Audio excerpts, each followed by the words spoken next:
حضرت be be شیرین کہتی ہے کہ ان قیدیوں کو لے کر آؤ. وہ لوگ کہتے ہیں کہ یہ قیدی کو مت کھلاؤ, اسے پانی مت پلاؤ.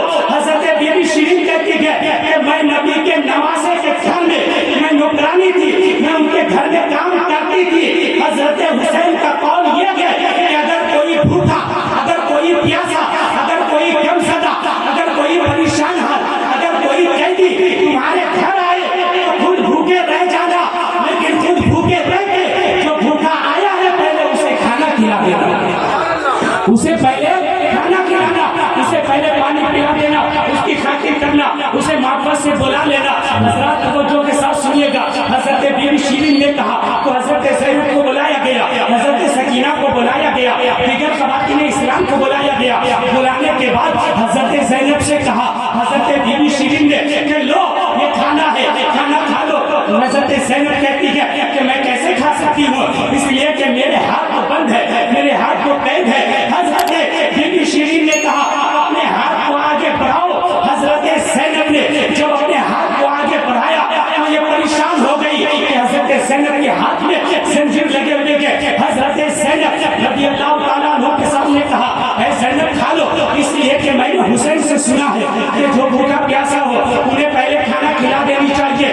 اتنا سننے کے بعد حضرت زینب رضی اللہ تعالیٰ عنہ رونے لگتی ہے, پریشان ہونے لگتی ہے. حضرت بی بی شیرین کہتی ہے اے مہیلائے عورت یہ تو بتا کہ آخر تو کیوں رو رہی ہے, تیرے رونے کی وجہ کیا ہے. حضرت زینب کہتی ہے کہ اے بی بی شیرین, جس حسین کا تو نام لے رہی ہے, جس کی محبت کا دعویٰ تو دے رہی ہے, وہ حسین پاک کوئی اور نہیں ہے بلکہ وہ حسین میرا بھائی ہے. اور وہ حسین اس وقت زندہ ہے لیکن شہادت ہو گئی ہے, ان کے سر کو کاٹ دیا گیا ہے. جب حضرت بی بی شیرین نے جب سر مبارک کو دیکھا تو تڑپ جاتی ہے. تڑپنے کے بعد آخری جملہ حضرت بی بی شیرین کہتی ہے کہ جب حضرت حسین کو قتل کر دیا گیا, انہیں شہادت کر دیا گیا, انہیں زمین پہ ڈال دیا گیا, اور بی بی شیرین کی یہ طاقت نہیں ہے, یہ لذت بھی نہیں ہے کہ آپ وہ چنے, اس لیے کہ میں چاہتی تھی کہ زندگی میں ایک بار حسین پاک کو دیکھ لو, لیکن میں نے دیکھا بھی تو ان کو شہادت کی نظر سے دیکھا, ان کے سر کو دیکھا, اس لیے میں یہاں زندہ رہنا نہیں چاہتی. حضرت بی بی شیرین جب کھڑی تھی اور کھڑی اچانک آپ زمین پہ گر جاتی ہے. زمین پہ گرنا تھا, آپ کی روح جو ہے سے رسولی سے پرواز کر جاتی ہے اور آپ انتقال کر جاتی ہے. انا للہ و انا الیہ راجعون. اس طریقے سے حضرات امام حسین کی محبت میں لوگ لاٹھی نہیں یا لوگ تماشے نہیں, بلکہ ان کی محبت میں لوگ اپنی جانوں کو قربان کر دیتے ہیں. ان کی محبت میں لوگ اپنی جانوں کو قربان کر دیتے ہیں. بس 2 سے 3 منٹ میں اپنی بات کو ختم کرتا ہوں, اس لیے کہ ٹائم مجھے 15 منٹ کا دیا گیا تھا, وقت ہوا چاہتا ہے. اس لیے حضرات بس 2 سے 3 منٹ میں بات سن لیجیے کہ نبی کائنات صلی اللہ علیہ وسلم کے جو نواسے کے بیٹے کے حضرت امام زین العابدین رضی اللہ تعالیٰ عنہ جب معرکہ کربلا ختم ہو گیا, حضرت امام زین العابدین کبھی نہیں ہنسے, کبھی آپ نے ہنسا نہیں. لوگوں نے کہا کہ امام زین العابدین آپ ہنستے کیوں نہیں ہے, آپ کے چہرے پہ ہنسی کیوں نہیں آتی. حضرت امام زین العابدین کہتے ہیں وہ لوگوں مجھ سے کہتے ہو ہنسنے کے لیے, تمہیں کیا معلوم میں نے اپنے نگاہوں کے سامنے ایک قتل نہیں بلکہ کئی قتل کو دیکھا ہے. میں نے اپنے بابا کے قتل کو دیکھا ہے, میں اپنے گھر والوں کے قتل کو دیکھا ہے. میں کیسے مسکراؤں, اس لیے کہ میرے سامنے اگر میں مسکرانا بھی چاہتا ہوں تو میرے سامنے میرے بابا حضرت حسین کی شہادت یاد آ جاتی ہے, حضرت علی اکبر کی قربانی یاد آ جاتی ہے, ان کے گھر والوں کی محبت یاد آ جاتی ہے. اس لیے ایک موقع سے ایک قصاب جو ہے ایک قصائی گوشت لے کر آ رہا تھا, اچانک حضرت امام زین العابدین کو دیکھا, فوراً جو ہے وہ قصائی گوشت کو چھپانے لگتا ہے. لوگ پوچھتے ہیں کہ اے قصائی یہ تو بتا تو نے گوشت کو چھپایا کیوں, وجہ کیا ہے. حضرت امام زین العابدین کہتے ہیں کہ اس کی وجہ یہ ہے کہ جب حضرت امام زین العابدین جب گوشت کو دیکھتے ہیں تو وہ رونے لگتے ہیں اور تڑپنے لگتے ہیں. جب پوچھا جاتا ہے کہ اے امام زین العابدین آپ روتے کیوں ہیں, گوشت کو دیکھ کر آپ تڑپتے کیوں ہیں, تب حضرت امام زین العابدین کہتے ہیں کہ مجھ سے پوچھتے ہو میں تڑپتا کیوں ہوں. ارے کربلا کی دھرتی پر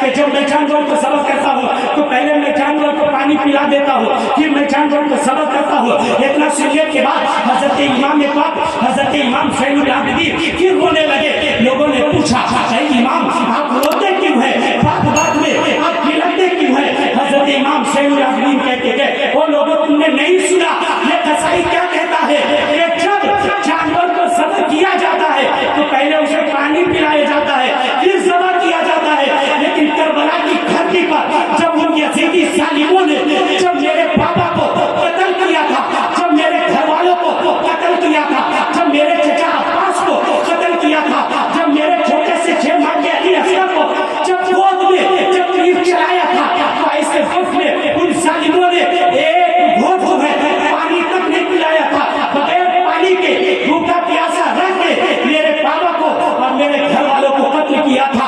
اس لیے میں آپ لوگوں سے کہنا چاہتا ہوں کہ او مسلمانوں، آج آپ فیضان شہدائے کربلا کانفرنس منعقد ہے، آپ کیا تشریف رکھتے ہیں؟ میں آپ سے کہنا چاہتا ہوں جب آپ محرم میں اگر کسی طرح کی کوئی برائی کے لیے قدم بڑھاتے ہیں، اگر کسی طریقے سے وہ لاشوں کی طرف جب آپ اپنے قدم کو آگے بڑھاتے ہیں، جب آپ اپنے منہ میں شراب تاری اور برائی کی چیز منہ میں لے لیتے یا حسین یا علی کا نعرہ لگاتے ہیں تو خدا کے واسطے کربلا کی دھرتی کو یاد کر لینا، اس لیے کہ تمہارے بھی گھر میں چھوٹے چھوٹے لال ہیں، تمہارے بھی گھر میں چھوٹے چھوٹے بچے ہیں، جب تم اپنے ناپاک منہ سے جب مقدس نام کو لیتے ہو تمہیں یہ سوچنی چاہیے کہ جو نام حضرت حسن کا، حضرت حسین کا، حضرت علی پاک کا لیا جاتا ہے اسے ناپاک منہ سے نہیں بلکہ اسے پاک منہ سے لیا جاتا ہے۔ پروردگار عالم ہمیں اور آپ کو اچھی سمجھ عطا فرمائے۔ دوران گفتگو شریعت اسلام کے دائرے میں کسی طرح کوئی ایسی غلطی، گستاخی، بے ادبی، توہین ہو گئی ہو میں استغفار پڑھتا ہوں، آپ بھی پڑھ لیجئے۔ استغفر اللہ ربی من کل ذنب واتوب الیہ، کلمہ طیبہ لا الہ الا اللہ محمد رسول اللہ صلی اللہ علیہ وسلم۔ السلام علیکم۔ نحمده ونصلي ونسلم على رسوله الكريم أما بعد فأعوذ بالله من الشيطان الرجيم بسم الله الرحمن الرحيم إن الله وملائكته يصلون على النبي يا أيها الذين آمنوا صلوا عليه وسلموا تسليما۔ درود شریف پڑھیں، اللہم صلی علی سیدنا شفیعنا مولانا محمد وبارک وسلم، صلو علیہ صلاۃ و سلام علیک یا رسول اللہ صلی اللہ تعالی علیہ وسلم۔ مسلسل کئی سال سے آپ درزی محلے میں یہ عظیم الشان پروگرام دیکھ رہے ہیں، سن رہے ہیں، سماعت کر رہے ہیں۔ اس سال بھی پوری رانائی کے ساتھ ہمارے جوانوں نے فیضان شہدائے کربلا کانفرنس کا انعقاد کیا ہے، اور اس بار کچھ الگ شخصیات کو مدعو کیا ہے۔ آج کے اس پروگرام کے مہمان خصوصی اور اس کانفرنس کی سرپرستی کرنے والی عظیم المرتبہ شخصیت، عالم بعمل، صوفی باصفا، شیخ طریقت حضرت علامہ مولانا قمر عالم صاحب اللہ، شیخ الحدیث جامع اشرف کچھ شاہ مقدسہ، سابق شیخ الحدیث دارالعلوم علیمیہ جندہ شاہی ہمارے گاؤں میں تشریف لا چکے ہیں۔ آج آپ ان کے چہرے کی زیارت کریں گے اور قیمتی باتیں جن سے آپ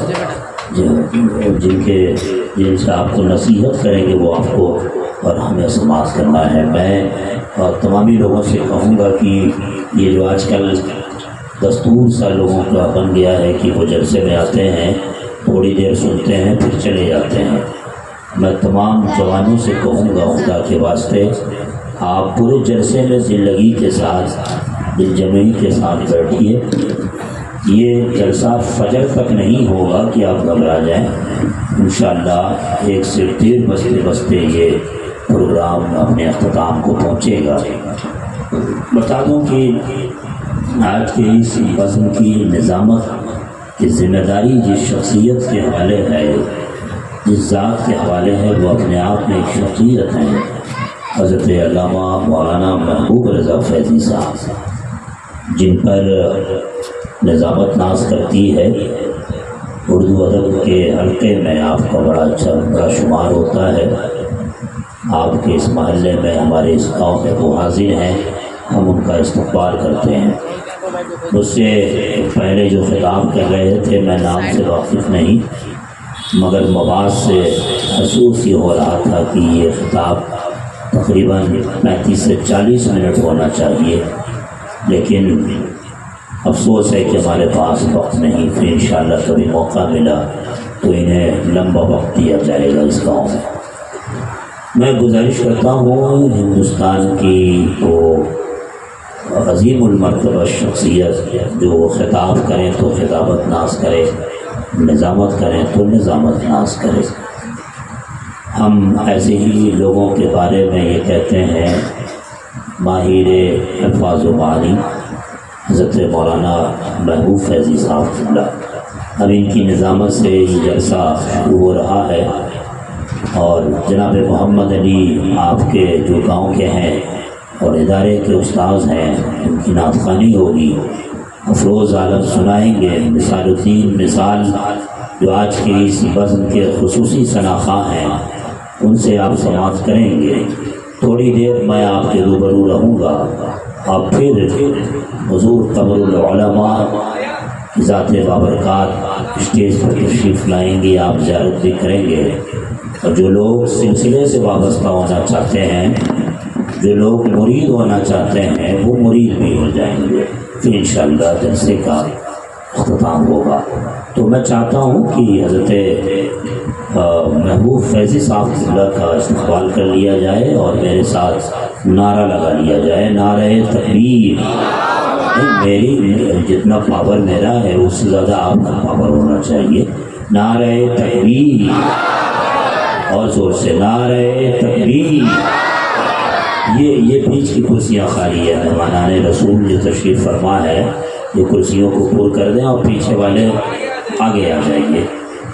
دیکھیں ہمارے چند ہی نوجوان لڑکے ہیں جنہوں نے اپنی محنت سے جلسہ سنوارا ہے، اور ہر سال یہ سجدے سنوارتے ہیں۔ میں دیکھ رہا ہوں کہ نیا ٹولہ کو بھی دیکھ رہا ہوں، ہری ٹولہ کو بھی دیکھ رہا ہوں، ڈی ٹولہ کو بھی دیکھ رہا ہوں، اور انشاءاللہ آہستہ آہستہ سارے لوگ آئیں گے۔